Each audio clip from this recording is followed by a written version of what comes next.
Hoy ya no puede causar perjuicio. Fue la contestación que me dio Sherlock Holmes cuando por 10ª vez en otros tantos años le pedí autorización para hacer público el relato que sigue. Y de ese modo conseguí permiso para dejar constancia de lo que, en ciertos aspectos, constituyó el momento supremo de la carrera de mi amigo. Lo mismo Holmes que yo sentíamos cierta debilidad por los baños turcos.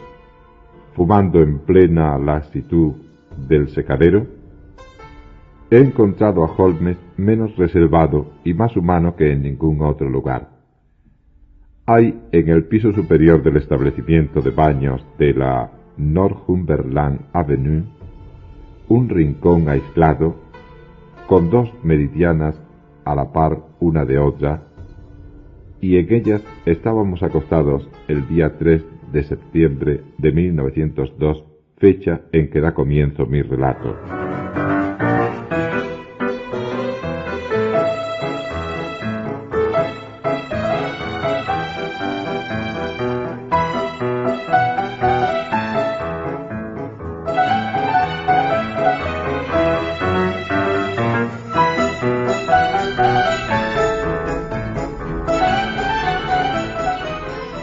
La aventura del cliente ilustre.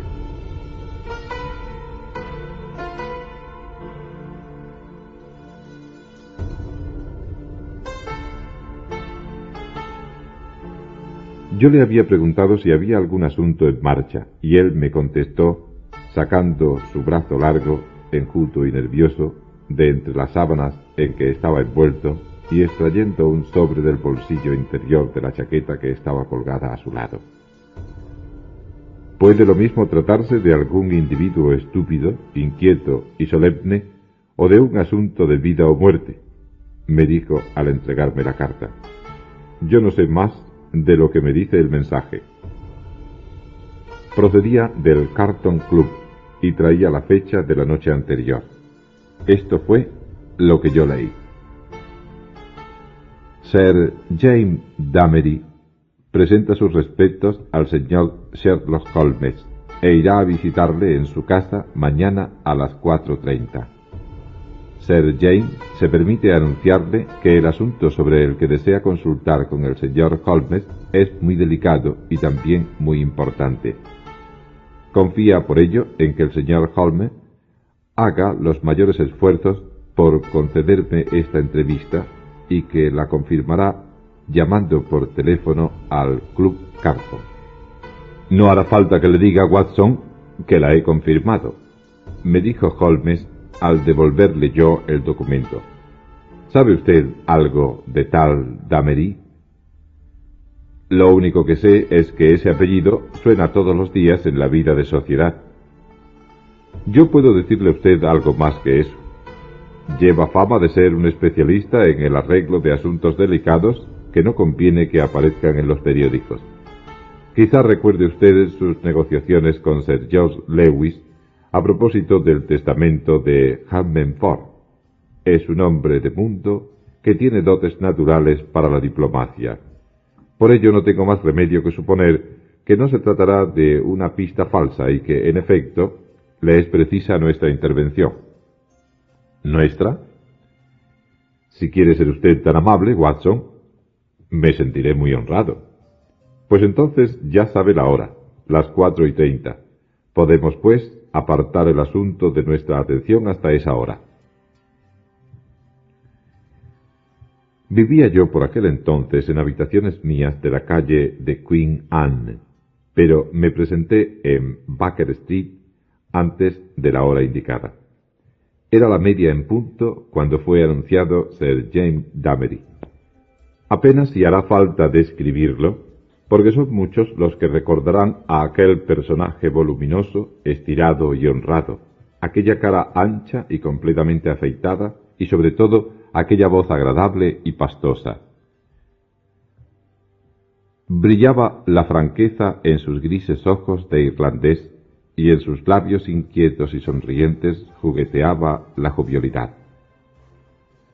Todo pregonaba su cuidado meticuloso por el bien vestir que le había hecho célebre, su lustroso sombrero de copa, su levita negra.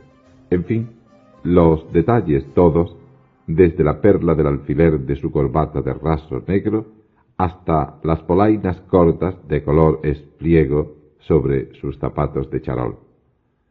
Aquel aristócrata corpulento y dominador se enseñoreó de la pequeña habitación. «Esperaba desde luego encontrarme aquí con el doctor Watson», dijo haciéndome una reverencia cortés. «Su colaboración pudiera ser muy necesaria en esta ocasión, porque nos las tenemos que ver con un individuo familiarizado con la violencia y que no se para en barras.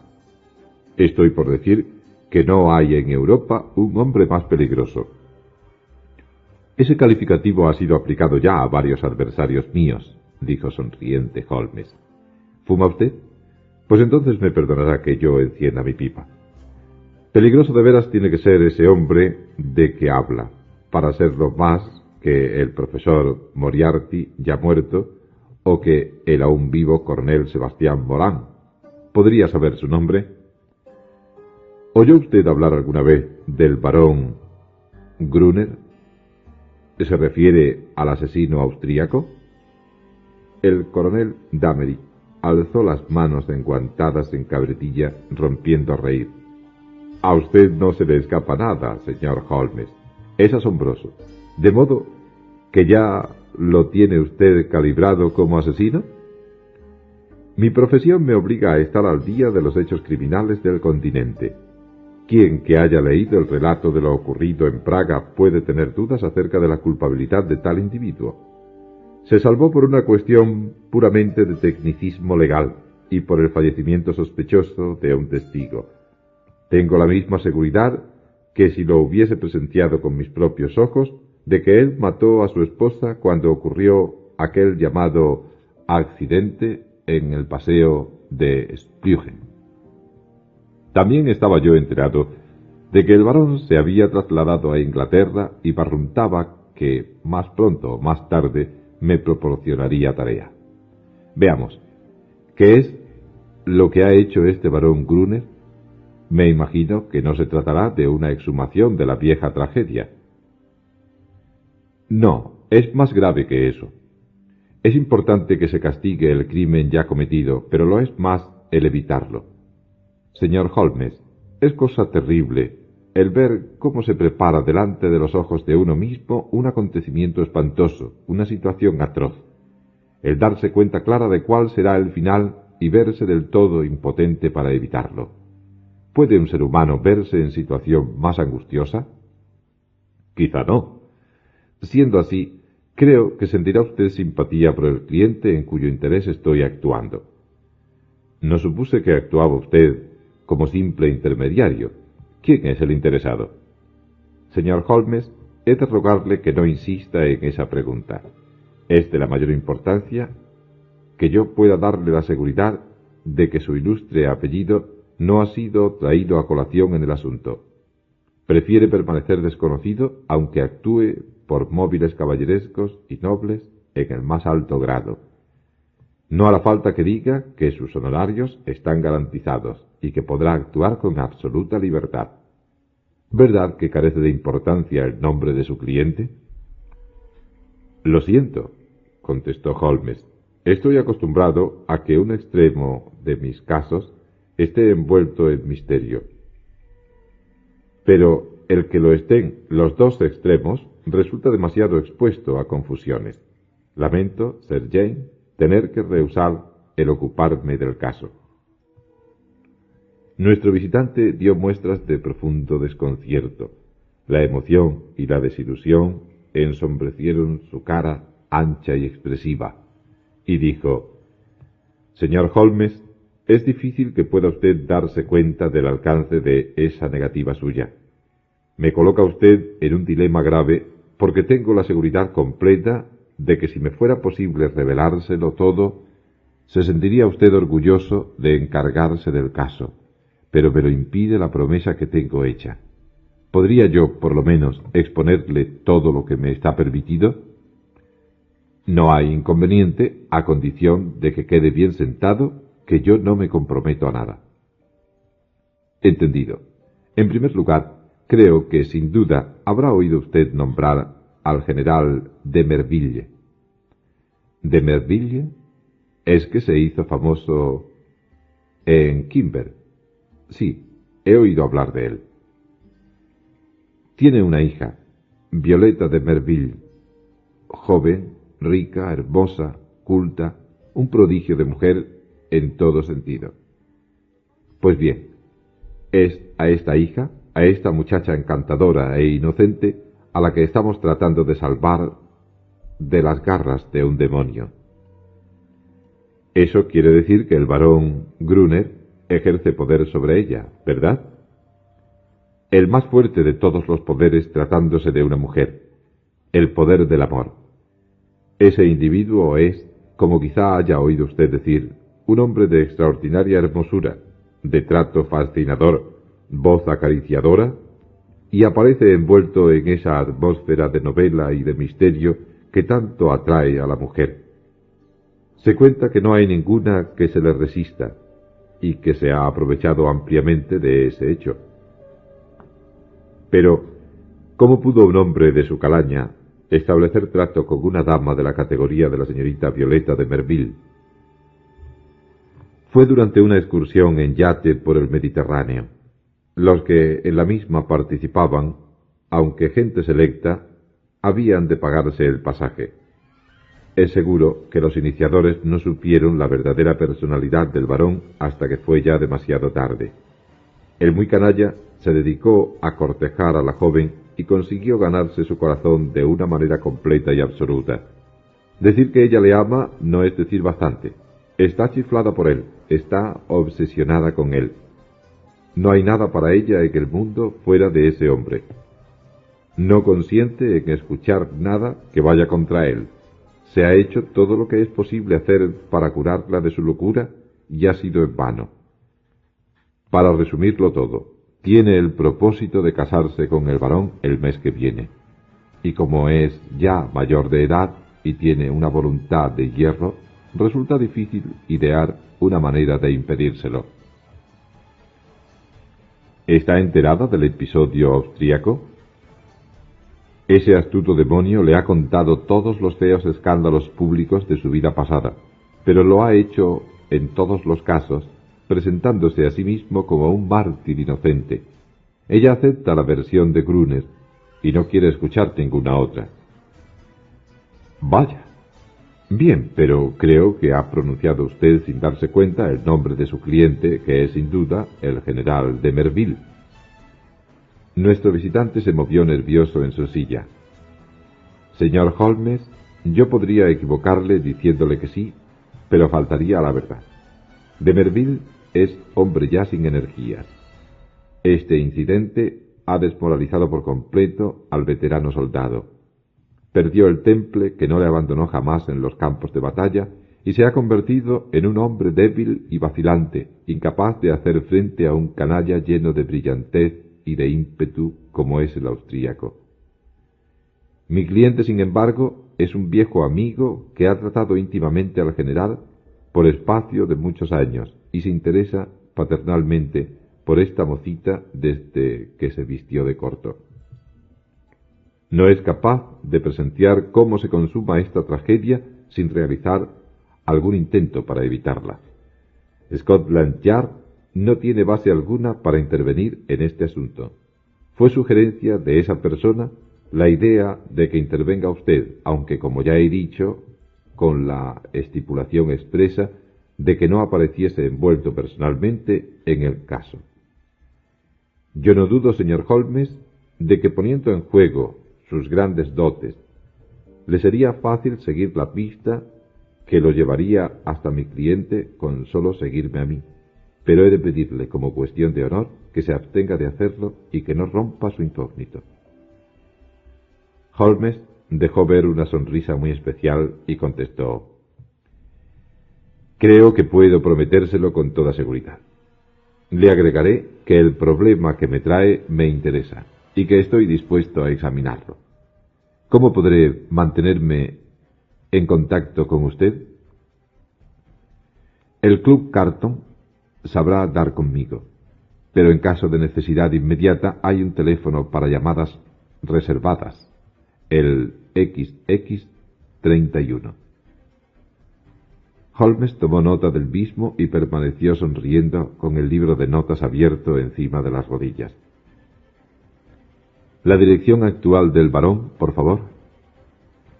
«Vernon Lodge, cerca de Kingston. Es un edificio espacioso. Ha salido con suerte de algunas especulaciones dudosas y es hombre rico, lo cual lo hace un adversario tanto más peligroso». «¿Está actualmente en su casa?»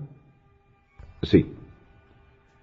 «Con independencia de lo que ya me ha explicado, ¿puede proporcionarme algún otro dato acerca de ese hombre?» «Es persona de gustos costosos, criador de caballos. Jugó una breve temporada al polo en Hurlingham, pero se habló del asunto de Praga y tuvo que retirarse. Colecciona libros y cuadros. Hay en su temperamento un importante aspecto de artista. Tengo entendido que está considerado como una autoridad en porcelana china y ha publicado un libro sobre el tema». «Una personalidad compleja», dijo Holmes. «Todos los grandes criminales la tienen. Mi antiguo amigo Charlie Peirce era un virtuoso del violín. Wainwright no era cualquier cosa como artista. Podría citar muchos más. Bien, Sir James, informe a su cliente que desde este momento concentro mi atención en el barón Gruner. No puedo decir más. Dispongo de algunas fuentes de información propias mías y creo que no han de faltarme algunos medios para iniciar el trabajo». Una vez que se retiró nuestro visitante, permaneció Holmes sentado y sumido en profundas meditaciones durante tan largo rato que me pareció se había olvidado de mi presencia. Sin embargo, volvió de pronto con gran viveza a la realidad y me preguntó: «¿Y qué, Watson? ¿No se le ocurre algo?» «Yo creo que lo mejor que puede usted hacer es entrevistarse con la misma joven». «Querido Watson, ¿cómo voy yo, un desconocido, a salir airoso si su pobre y anciano padre no ha conseguido influir en ella? Sin embargo, si todo lo demás nos falla, hay algo aprovechable en esa sugerencia. Pero creo que es preciso que empecemos desde un ángulo distinto. Me está pareciendo que Singwell Johnson podría servirnos de algo». Aún no se me ha presentado ocasión en estas memorias de mencionar a Singwell Johnson, porque sólo raras veces he entresacado mis casos de las últimas etapas de la carrera de mi amigo.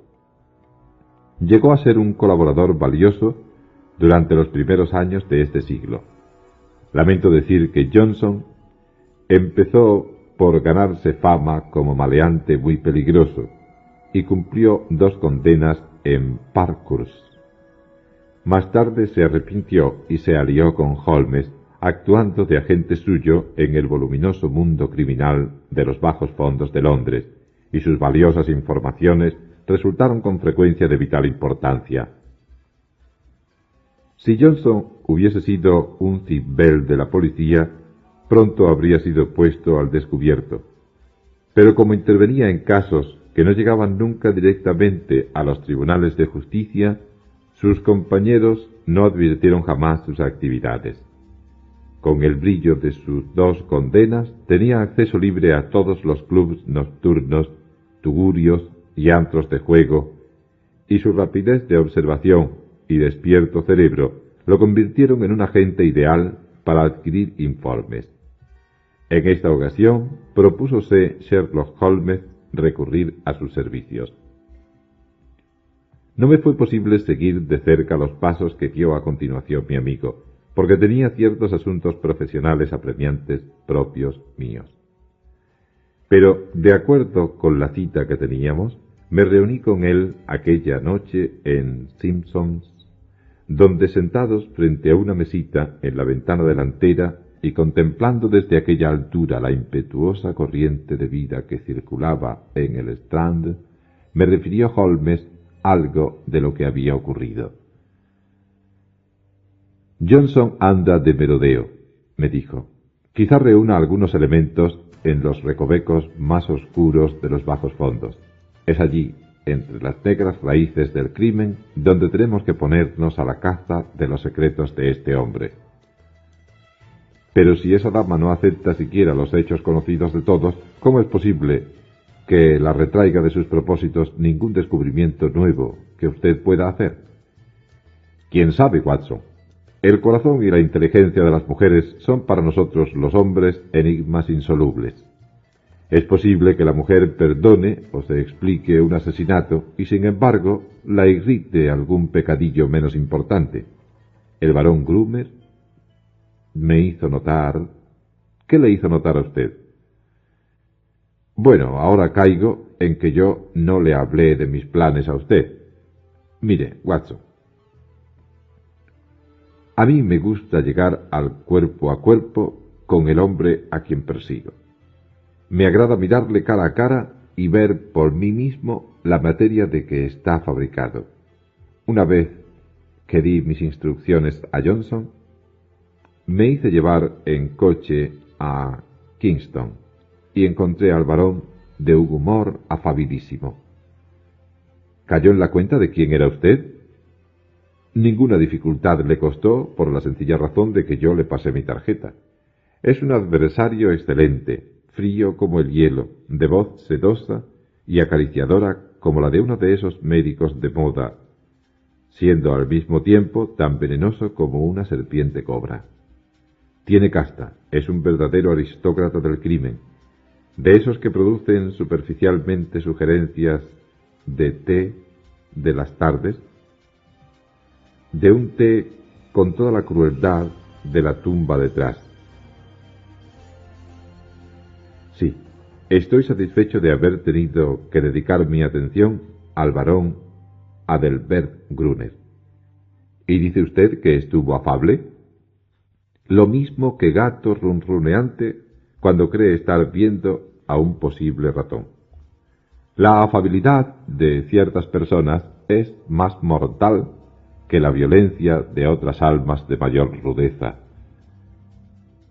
Me acogió de manera característica diciéndome: «Pensé, señor Holmes, que recibiría su visita más pronto o más tarde.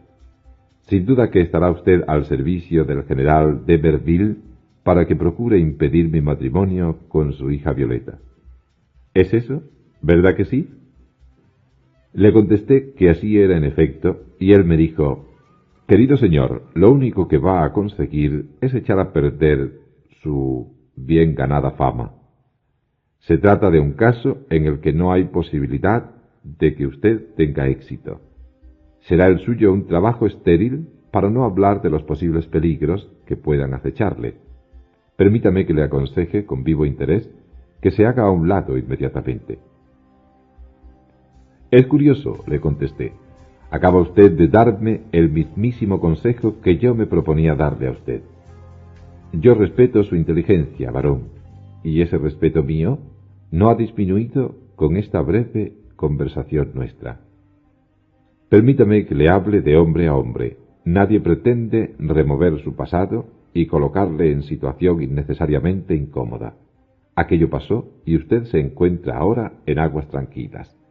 Pero si usted se empeña en este matrimonio, levantará en contra suya a un enjambre de enemigos poderosos que no le dejarán en paz hasta que la estancia en Inglaterra le resulte demasiado incómoda. ¿Lo vale verdaderamente el juego? Créame, ganaría usted dejando tranquila a esa dama. Será poco agradable para usted el que lleguen a conocimiento de ella los hechos de su pasado. El varón luce debajo de su nariz unos tufitos de pelo abrillantado de cosmético que producen la impresión de las antenas cortas de un insecto. Mientras me escuchaba, esos tufos de pelo se estremecían divertidos y acabó rompiendo a gorgoritear suavemente. «Señor Holmes, disculpe este buen humor», me dijo. «Es realmente divertido verle intentar hacer baza sin tener triunfo alguno en la mano. Creo que nadie le aventaja, pero resulta, a pesar de todo, bastante patético. Señor Holmes, no tiene usted en la mano ni un solo triunfo, solo cartas de lo más menudas. Eso es lo que usted cree. Eso es lo que me consta. Voy a ponérselo de manera que lo entienda, porque las cartas que yo tengo en mano son tan fuertes que puedo permitirme el lujo de enseñárselas. He tenido la buena fortuna de ganarme por completo el cariño de esa dama. Me lo ha entregado a pesar de que yo le relaté sin gambagues todos los desdichados incidentes de mi vida pasada. También le aseguré que existían ciertas personas malas y enredadoras, espero que usted se dará por aludido, que se acercarían a ella a contarle todas esas cosas, y la advertí de qué forma debía tratarlas. ¿Ha oído usted hablar, señor Holmes, de la sugestión proshipnótica? Pues bien, va usted a ver sus fenómenos en la práctica, porque un hombre que tenga personalidad es capaz de emplear el hipnotismo sin nada de pases ni otra clase de comedias. De modo, pues, que ella lo espera a usted. No me cabe la menor duda de que le otorgará una cita, porque se presta con amabilidad a los deseos de su padre, con excepción únicamente de nuestro pequeño asunto. Pues bien, Watson, no creí que tuviese nada más que agregar, y me despedí con toda la fría dignidad que fui capaz de reunir. Él me detuvo diciéndome: a propósito, señor Holmes, ¿conocía usted a Lebrun, agente de policía francés? Sí, le contesté. ¿Sabe lo que le ocurrió? Oí decir que unos apaches le apalearon en el distrito de Montmartre y lo dejaron inválido para toda su vida.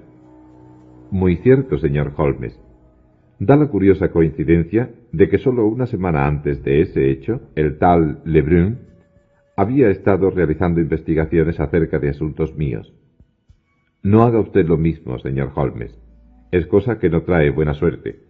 Son varios los que ya lo han comprobado. Lo último que le digo es esto: siga su propio camino y déjeme a mí seguir el mío. Adiós. Ahí tiene usted, Watson. Ya está usted al día de todo. Parece un individuo peligroso. Peligrosísimo. A mí no me impresionan los fanfarrones, pero este hombre pertenece a la categoría de los que se quedan en sus palabras por debajo de sus propósitos. ¿Y es forzoso que usted intervenga? ¿Es de verdadera importancia que ese hombre no se case con la muchacha? Yo diría que tiene mucha importancia, pensando en que, sin género alguno de duda, asesinó a su última mujer. Además, tenemos el cliente. Bueno, no hay necesidad de que discutamos este aspecto de la cuestión. Es preferible que me acompañe usted a casa una vez que termine de tomar café, porque el ágil Singwell estará ya allí con su informe. Estaba, en efecto. Era un hombre corpulento, tosco, de cara rubicunda y aspecto escorbútico, con unos ojos negros vivaces que constituían la única señal exterior del alma, por demás astuta, que había en el interior. Por lo visto, había buceado en lo que constituía su reino característico, y allí estaba, sentado junto a él, en el sofá, un ejemplar que se había traído, consistente en una mujer joven, delgada, ondulante como una llama, de rostro pálido y cara de expresión intensa, juvenil, pero tan consumida por el pecado y el dolor que en ella se podían descubrir los años terribles que habían dejado en la misma su huella leprosa. Esta es la señorita Kitty Winter, dijo Singwell Johnson, con un vaivén de su gruesa mano a modo de presentación. Lo que ella no sepa, bueno, ella misma hablará. Antes de una hora de haber recibido su mensaje, le eché el guante, señor Holmes.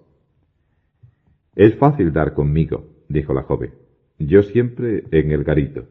como este gordo de Singwell.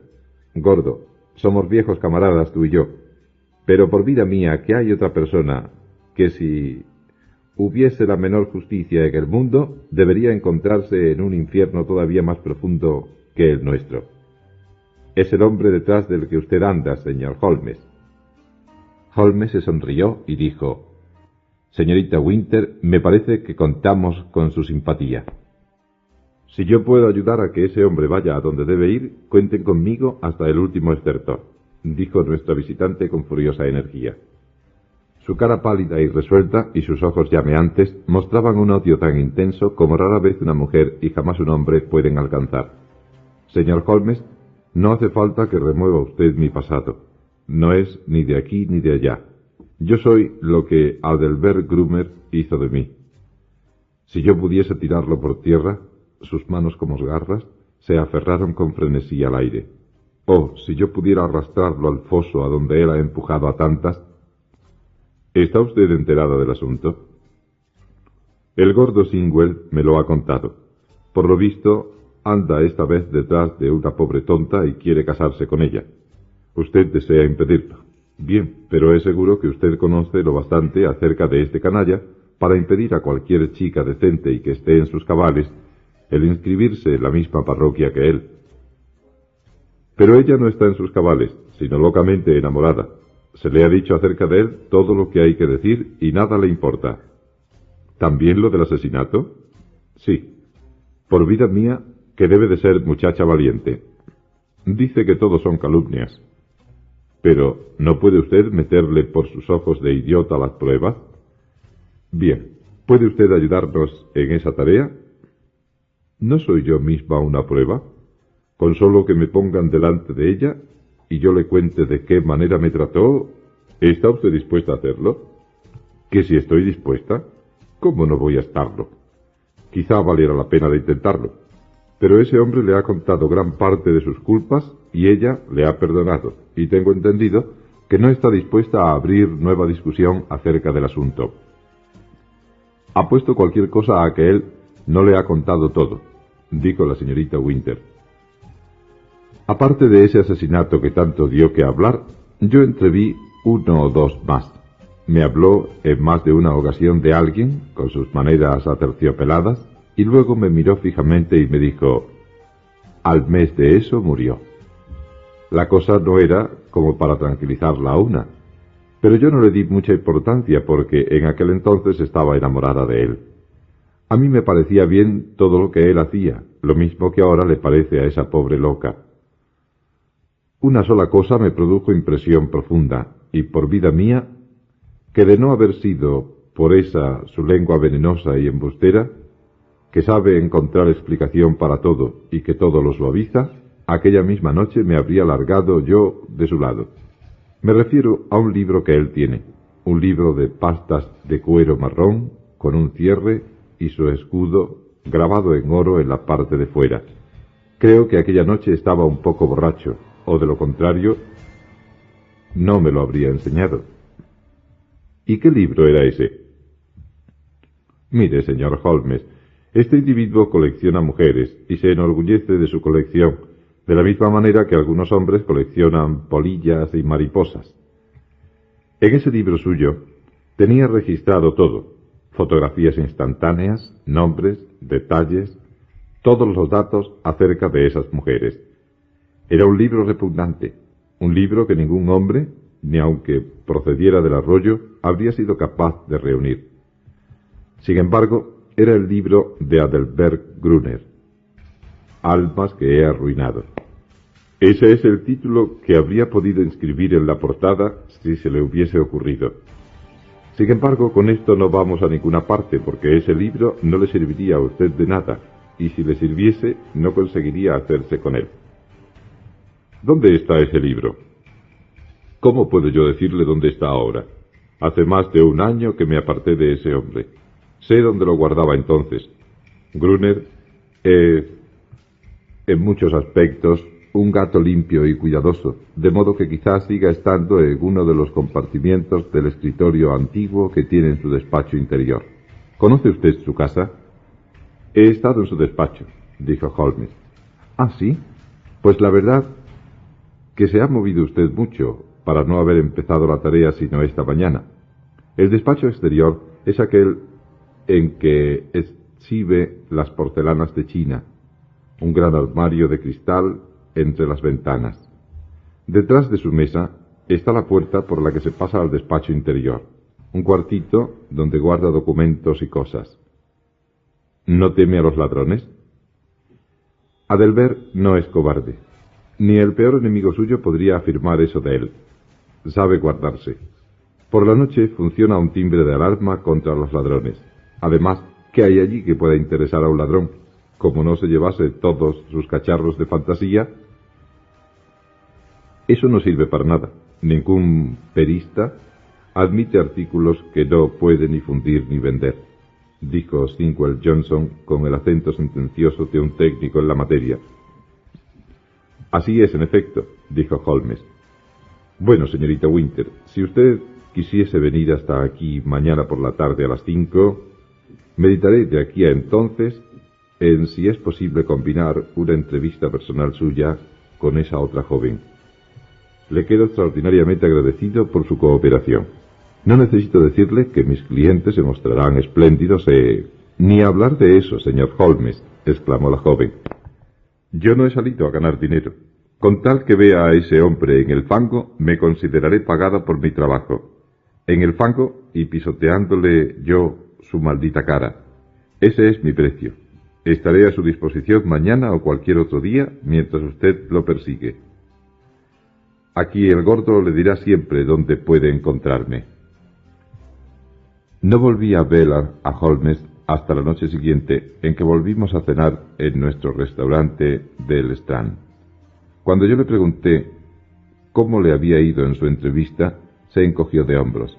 Acto continuo, me hizo el relato, que yo voy a repetir, como luego se verá, porque su exposición dura y seca necesita alguna ligera manipulación para suavizarla y darle verdadera vida. No tuve dificultad alguna en conseguir la cita, porque la muchacha está en sus glorias dando pruebas de obediencia filial abyecta en todo lo secundario, para de ese modo hacerse perdonar su flagrante desobediencia en lo referente a su compromiso matrimonial.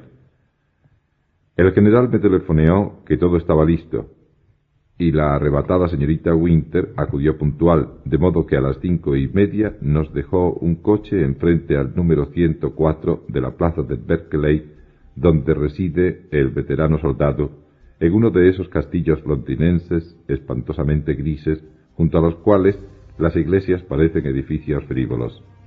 Un lacayo nos pasó a una gran sala de cortinajes amarillos, y en ella nos esperaba la joven, grave, pálida, reservada, tan inflexible y tan lejana como una estatua de nieve en lo alto de una montaña. Yo no acierto verdaderamente con el medio de retratársela a usted, Watson. Quizá tenga usted ocasión de conocerla antes que terminemos con este asunto, y entonces podrá usted servirse de su propio caudal de palabras. Es hermosa, pero la hermosura etérea de un trasmundo, propia de una fanática que tiene puestos sus pensamientos en las alturas. He visto caras así en los cuadros de viejos pintores de la Edad Media.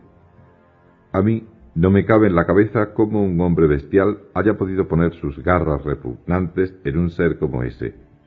Quizás se haya fijado ya en que los extremos se atraen, lo espiritual hacia lo animal, el hombre de las cavernas hacia el ángel. Pero jamás habrá visto usted contraste peor que este. Ella sabía a lo que íbamos, como es natural, porque aquel canalla no había dejado pasar tiempo para acudir a envenenar su alma contra nosotros. Creo sí que la asombró bastante la visita de la señorita Winter, pero nos indicó con un vaivén de la mano que nos sentásemos en nuestras sillas correspondientes, como lo haría una reverenda madre abadesa al recibir la visita de dos mendigos bastante lacerados. Querido Watson, si su cerebro se siente inclinado a encresparse, tome lecciones de la señorita Violeta de Merville.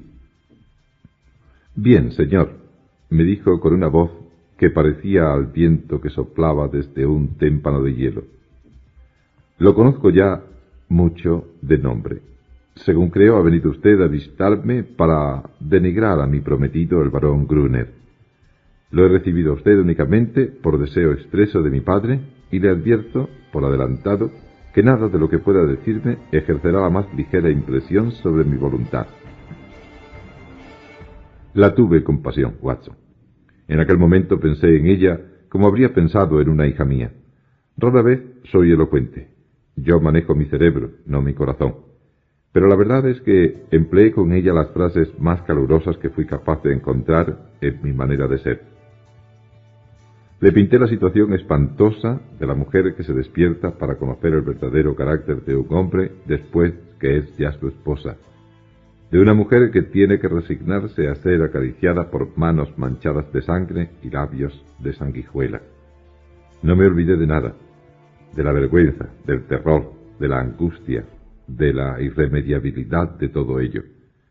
Mis frases conmovidas no consiguieron teñir con una sola pincelada de color aquellas mejillas de marfil, ni hacer que en sus ojos ensimismados brillase un solo destello de emoción. Recordé lo que aquel canalla me había dicho acerca de la influencia poshipnótica. Se hubiera dicho que la joven vivía por encima de lo terrenal en un sueño de éxtasis.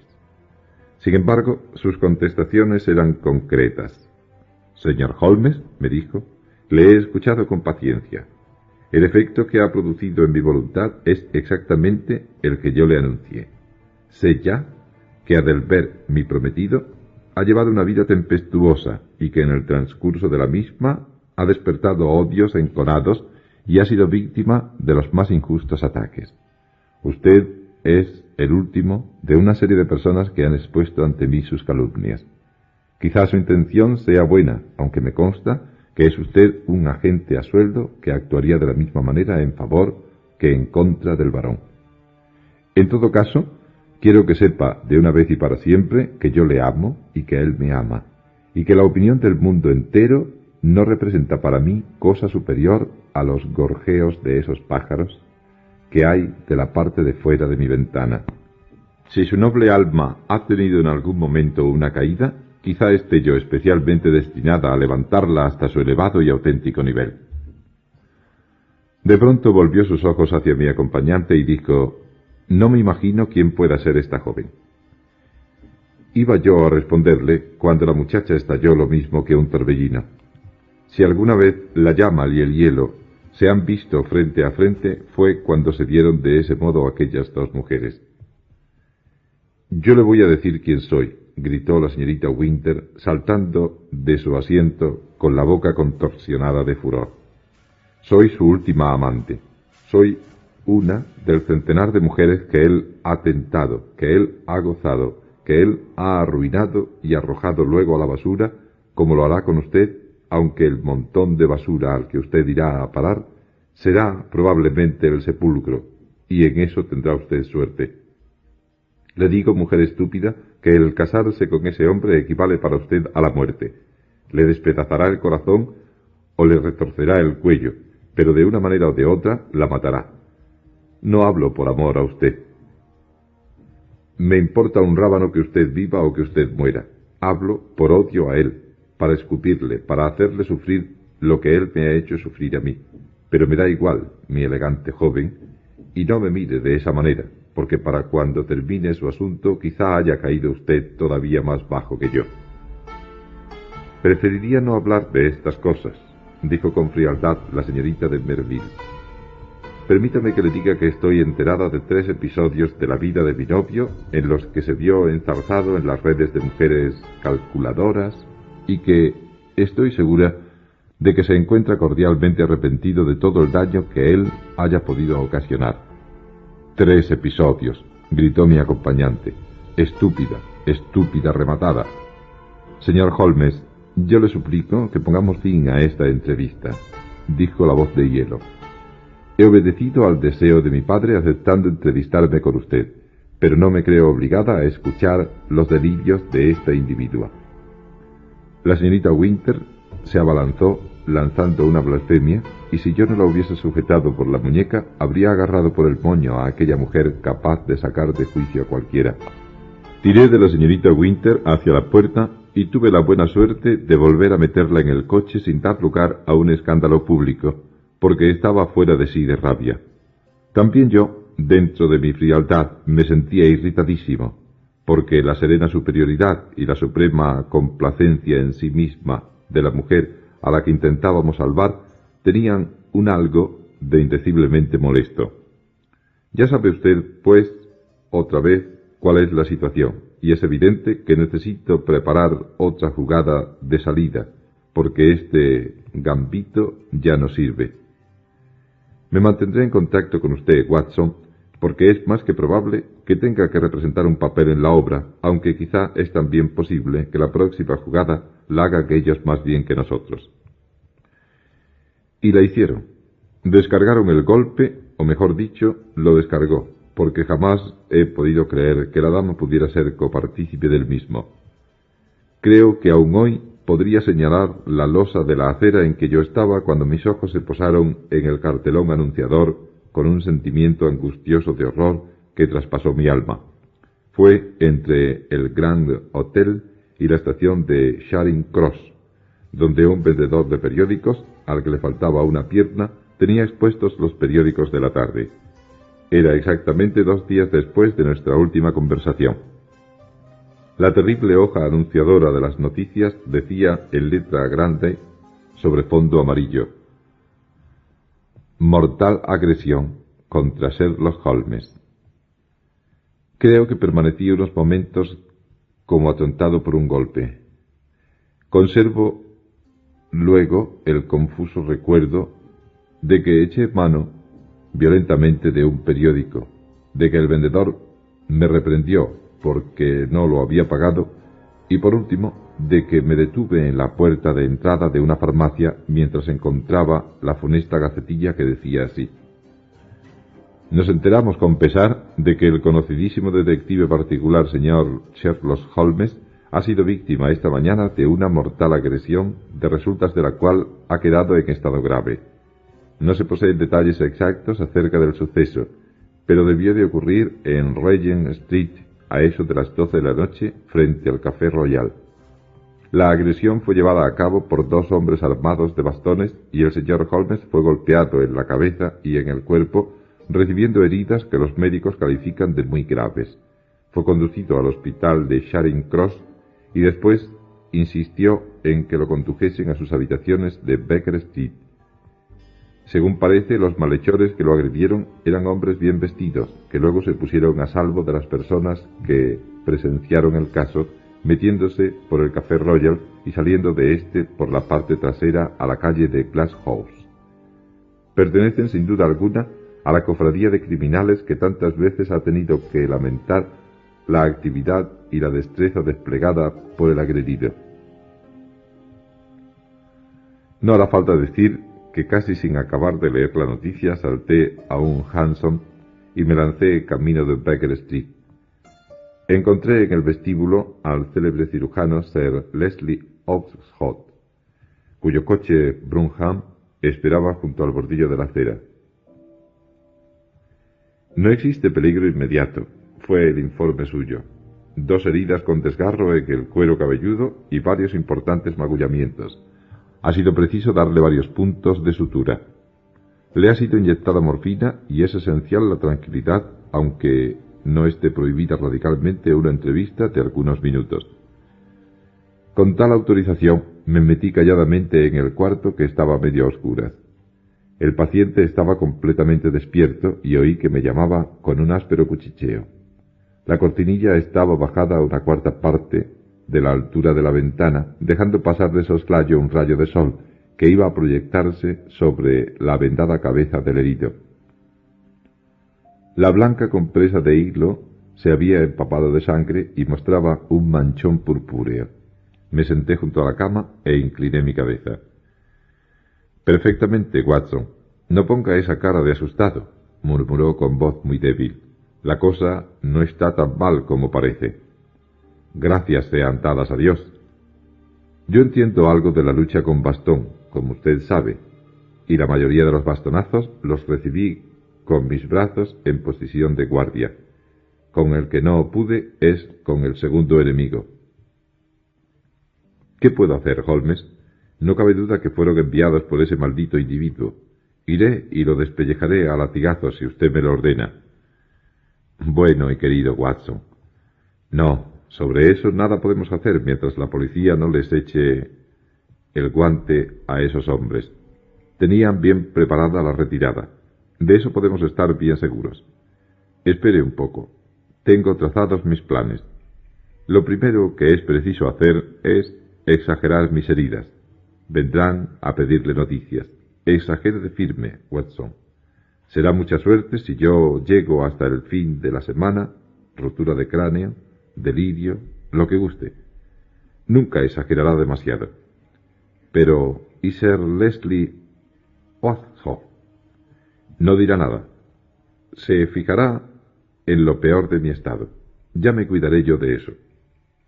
¿Nada más? Sí.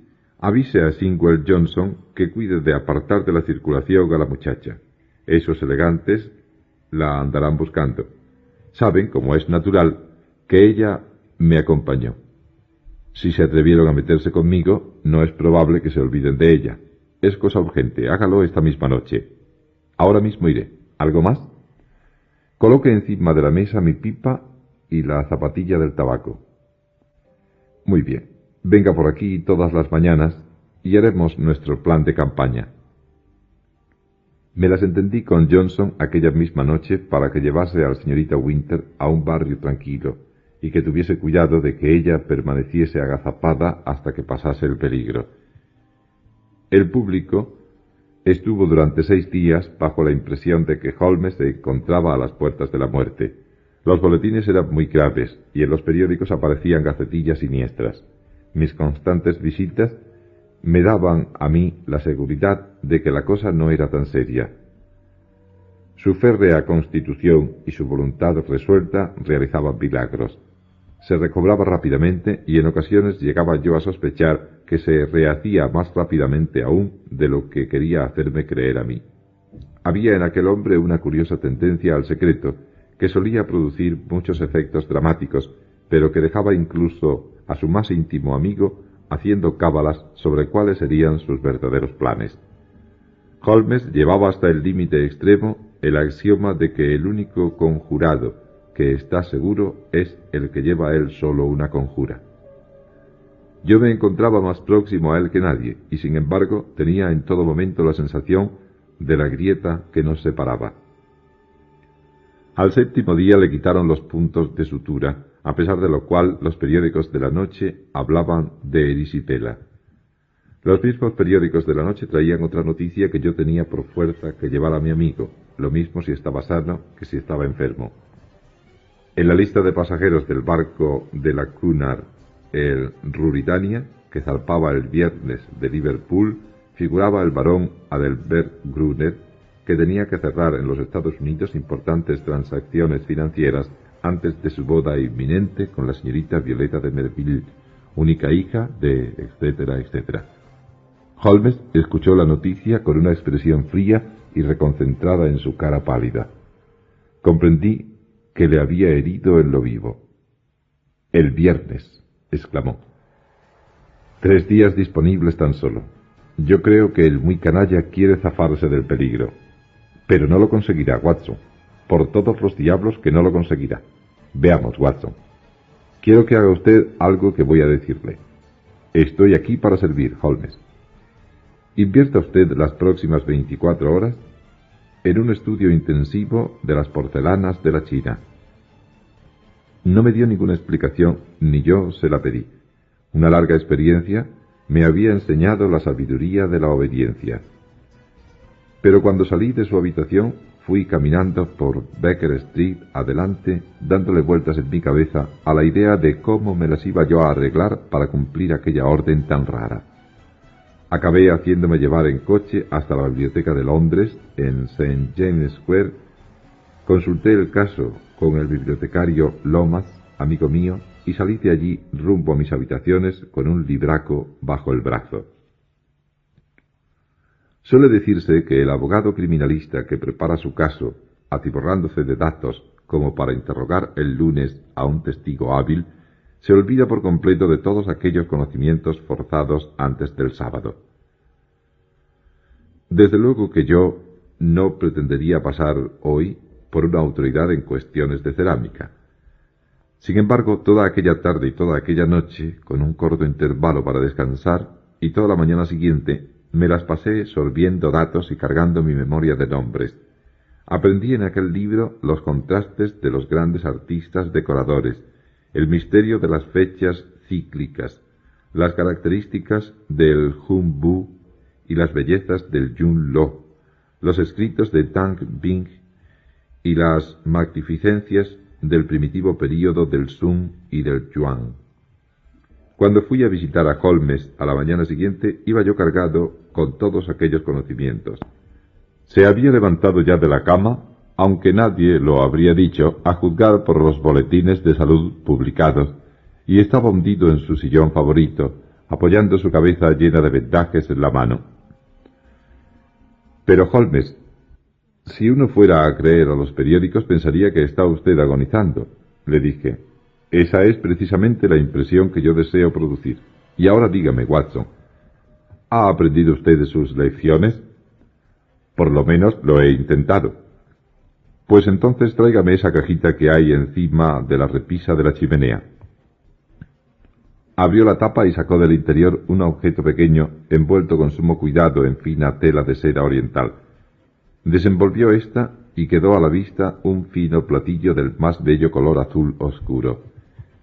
Es preciso manejarlo con sumo cuidado, Watson.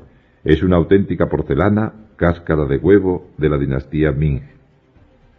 Es la pieza más fina que ha pasado por la casa Christie. Un juego completo valdría como para pagar el rescate de un rey. A decir verdad, es dudoso que exista un solo juego completo fuera del Palacio Imperial de Pekín. Un verdadero entendido se saldrá de sus casillas viendo este platillo. ¿Y qué he de hacer con él? Holmes me entregó una tarjeta en la que estaban escritas estas palabras: Dr. Hill Barkston, 369 Half Moon Street. Así es como usted se llamará por esta noche, Watson. Irá usted a visitar al barón Gruner. Estoy bastante enterado de sus costumbres y es probable que a las 8:30 se encuentre desocupado. Se le avisará por adelantado con una carta que usted va a pasar a visitarle, y usted le dirá que le lleva un ejemplar de un juego absolutamente único de porcelana Ming. Puede usted incluso afirmar que es médico, porque ese es un papel que representa a usted sin duplicidad. Usted es coleccionista, el juego en cuestión vino a parar a sus manos, ha oído hablar del interés que el barón se toma en este asunto y no tendría inconveniente en vendérselo si se ponen de acuerdo en el precio. ¿En qué precio? Bien preguntado, Watson. Es seguro que si usted no conoce el valor de lo que vende, podría quedarse muy por debajo en el pedir. Ha sido Sir James quien me ha proporcionado este platito que procede, según yo creo, de la colección de su cliente. Si usted le dice que es difícil encontrar cosa igual en el mundo, no exagerará. Tal vez convendría que le ofreciese someter la tasación a un perito. Magnífico, Watson. Hoy tiene usted verdaderos destellos. Sugiérale a Christie o a Sotheby.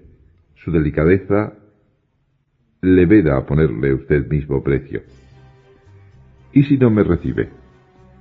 Sí que le recibirá. Tiene la manía coleccionista en su forma más aguda, y especialmente en porcelanas, asunto en el que está reconocido como una autoridad. Siéntese, Watson, que voy a dictarle yo mismo la carta. No necesita contestación. Se limitará a decirle que va usted a visitarle y con qué objeto.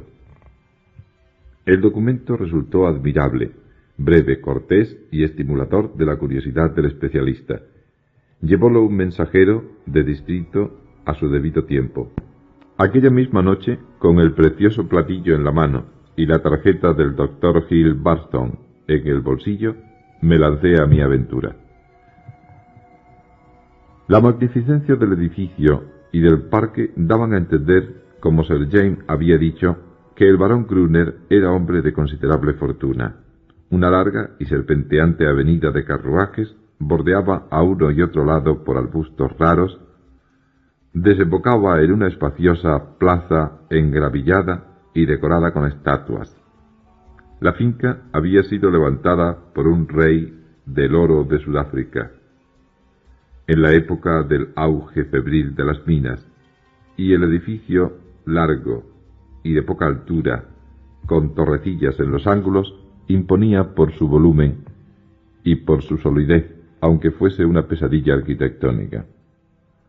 Un mayordomo, que habría constituido un ornamento en un tribunal de obispos, me hizo pasar y me puso en manos de un lacayo de librea de felpa que me llevó a presencia del barón. Se hallaba en pie delante de una gran vitrina cuya parte frontal estaba abierta entre dos ventanas y que contenía una parte de su colección de porcelanas chinas. Al entrar yo se volvió con un jarroncito de color marrón en la mano. «Haga el favor de sentarse, doctor», me dijo. Estaba haciendo un inventario de mis tesoros y preguntándome si realmente puedo permitirme agregarles otros ejemplares. Quizá le interese este pequeño Tang, que data del siglo XVII. Tengo la seguridad de que jamás vio usted trabajo más fino y esmalte más rico. ¿Trae usted encima el platillo Ming del que me habla? Lo desenvolví con gran cuidado y se lo entregué. Se sentó frente a su escritorio, acercó la lámpara porque ya estaba oscureciendo y se puso a examinarlo. En esa actitud, la luz amarilla proyectábase sobre sus facciones y pude estudiarlas a placer. Era sin duda un hombre de extraordinaria belleza. Bien merecía la celebridad que en Europa había adquirido de hombre bello. No pasaba de estatura mediana, pero era esbelto y lleno de vitalidad. Era de tez morena, casi oriental, y ojazos negros, lánguidos, que muy bien podían ejercer una fascinación irresistible sobre las mujeres. Sus cabellos y su bigote eran de un color negro de cuervo, y este último era corto, puntiagudo y bien cosmetizado. Tenía facciones proporcionadas y agradables, a excepción de su boca, de labios rectos y delgados. Si alguna vez he visto yo una boca de asesino, era sin duda aquella. Un tajo en la cara cruel, duro, de bordes apretados, inexorable y terrible. Obraba como mal aconsejado al impedir que el bigote la disimulase, tapándola, porque era como la señal de peligro puesta por la naturaleza como una advertencia a sus víctimas. Su voz era atrayente y sus maneras perfectas. Le calculé muy poco más de 30 años, aunque luego se vio por su documentación que tenía 42. «Precioso, verdaderamente precioso», dijo por último. «De modo que tiene usted un juego de 6 servicios.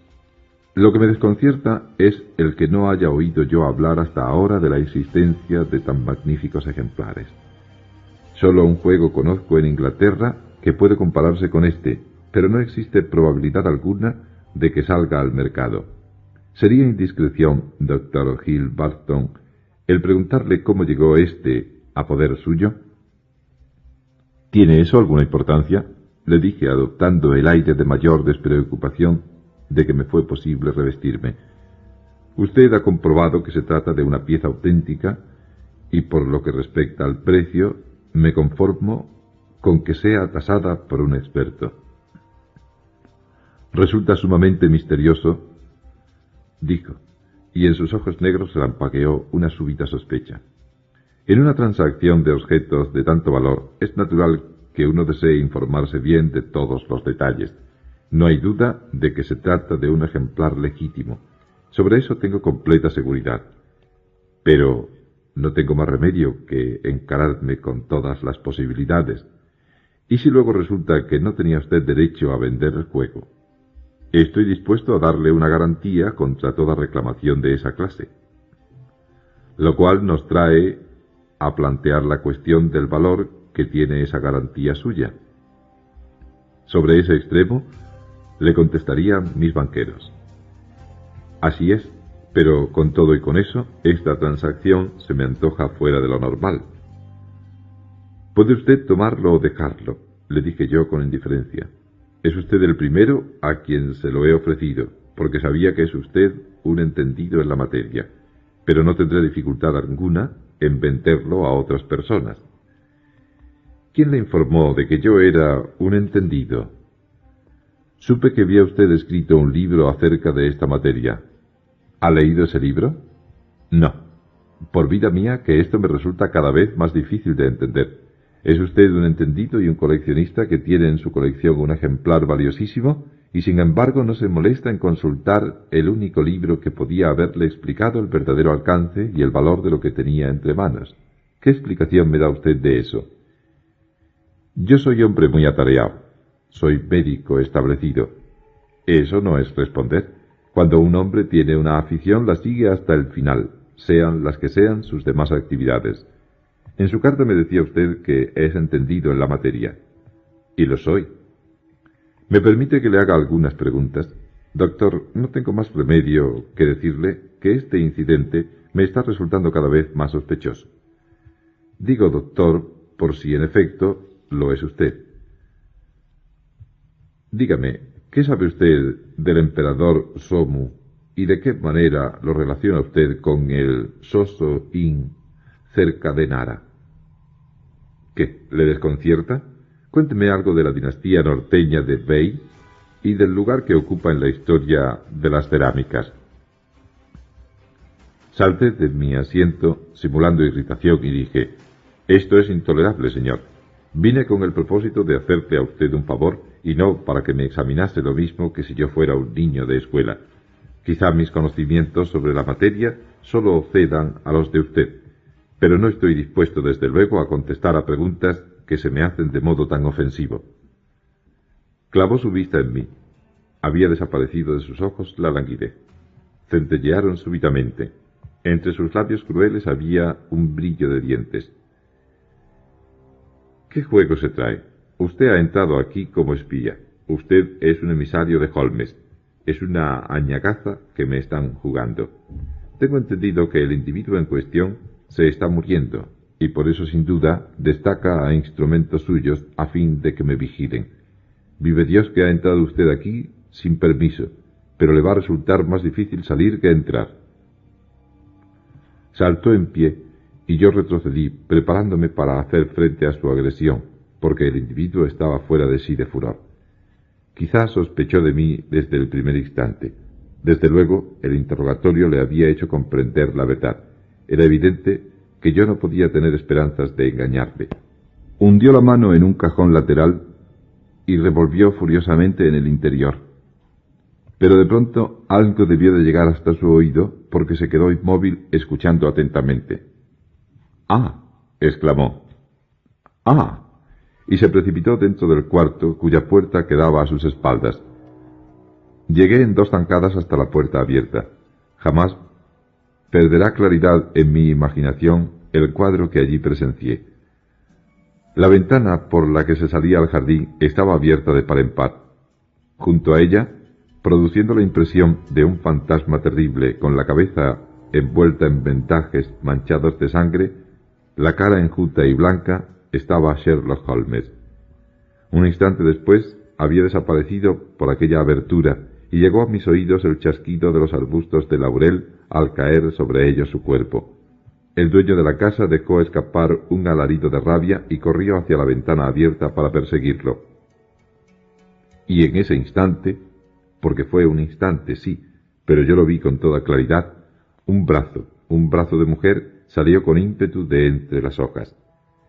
Casi en el acto, dejó escapar el varón un grito espantoso, un chillido que resonará siempre en mi memoria. Se llevó con estrépito sus 2 manos a la cara y se puso a correr por la habitación golpeándose con la cabeza en las paredes. Luego cayó sobre la alfombra, rodando sobre sí mismo y retorciéndose mientras sus alaridos, en ininterrumpida sucesión, llenaban toda la casa. «¡Agua, por amor de Dios, agua!», gritaba. Eché mano a un botellón que había en una mesa lateral y corrí en socorro suyo. En ese mismo instante acudieron corriendo desde el vestíbulo el mayordomo y varios lacayos. Recuerdo que uno de ellos se desmayó al arrodillarse junto al herido y volver hacia la luz de la lámpara aquel rostro que causaba horror. El vitriolo iba carcomiéndolo por todas partes, goteando desde las orejas a la barbilla.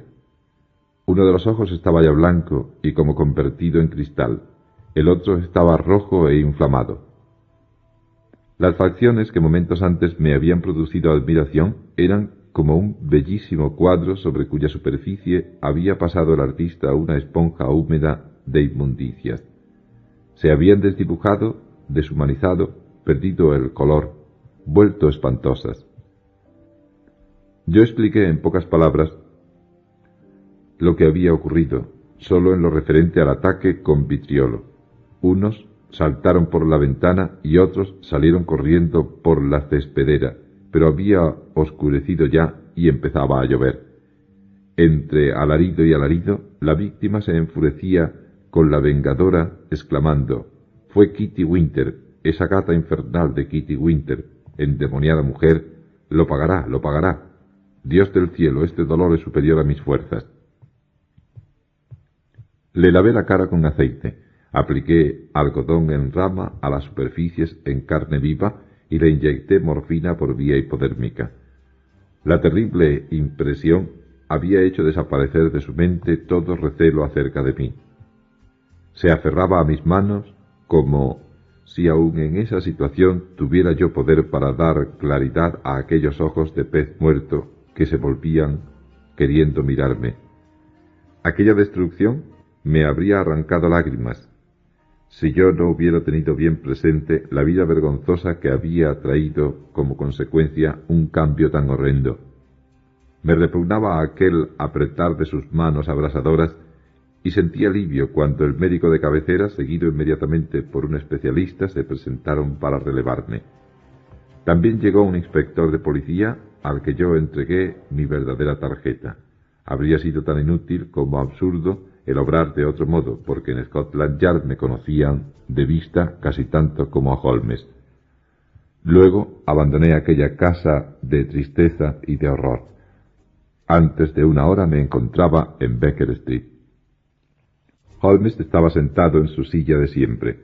Parecía muy pálido y agotado.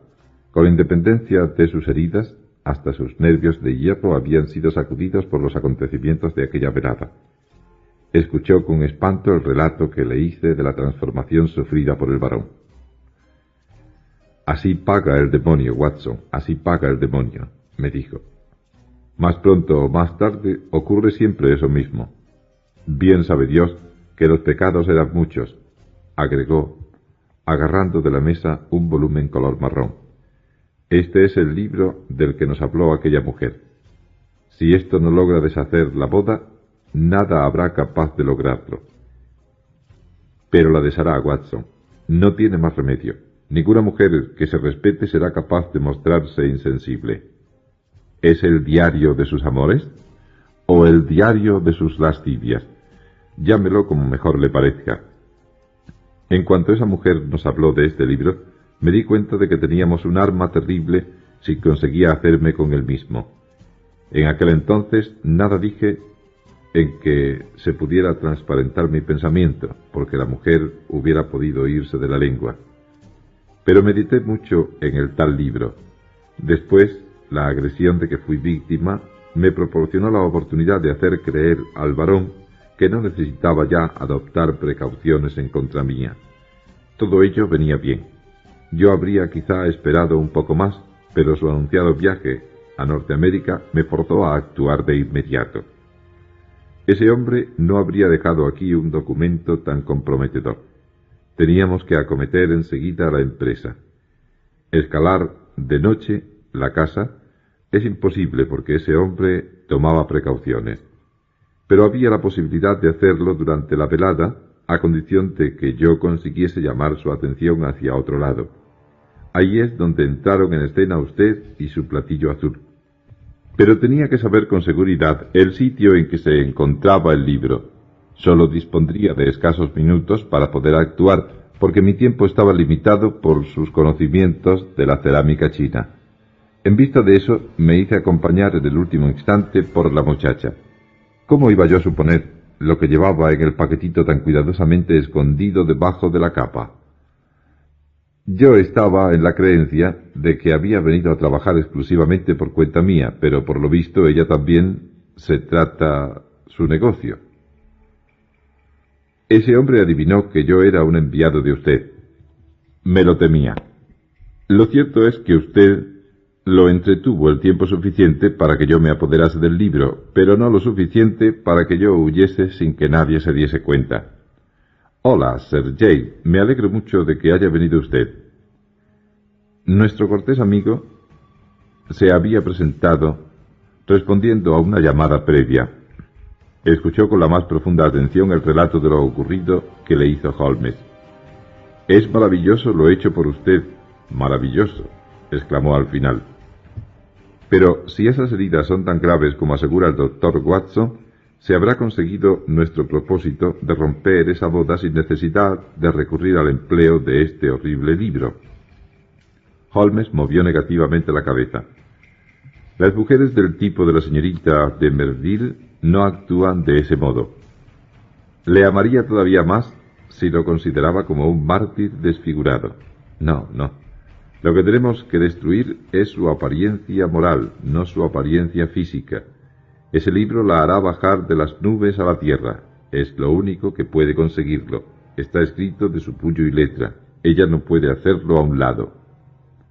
Sir James se llevó el libro y el precioso platillo. Como yo estaba ya en retraso, bajé con él a la calle. Esperaba a Sir James un carruaje Brookham. Subió al mismo, dio una orden rápida al escarapelado cochero y el vehículo se alejó rápidamente. Sir James echó su gabán encima de la ventanilla, de manera que la mitad que quedaba afuera cubría el escudo que ostentaba el panel, pero a pesar de ello, tuve yo tiempo de verlo a la luz del abanico transparente de nuestra puerta. La sorpresa me dejó un instante sin aliento. Me di media vuelta y subí hasta el cuarto de Holmes. «He descubierto quién es nuestro cliente», exclamé, entrando de sopetón con mi gran noticia. «Sepa usted, Holmes, que es un amigo leal y un hombre caballeresco», dijo Holmes, alargando la mano para cortarme la palabra. «Baste con eso, ahora y siempre, entre nosotros». Ignoro de qué manera se empleó el libro acusador. Quizá fue Sir James el encargado de esa tarea, aunque es más probable que, por lo delicado de la misma, le fuese encomendada al padre de la joven. Fuese como fuese, el efecto que produjo fue el que se buscaba. 3 días después apareció en The Morning Post una gacetilla anunciando que no tendría lugar la boda entre el barón Adelbert Gruner y la señorita Violeta de Merville. En el mismo número del periódico venía reseñada la primera vista ante el Tribunal de Policía en la acusación contra la señorita Kitty Winter por el grave delito de lanzamiento de vitriolo. Fueron aportadas en esa causa tales atenuantes que, según se recordará, fue sentenciada a la pena mínima a que podía serlo por delito semejante. Sherlock Holmes se vio en peligro de ser acusado de robo con escalo, pero cuando la finalidad es noble y el cliente es lo bastante insigne, hasta la rígida justicia inglesa se humaniza y se hace elástica. Mi amigo no ha tenido que comparecer hasta ahora en el banquillo.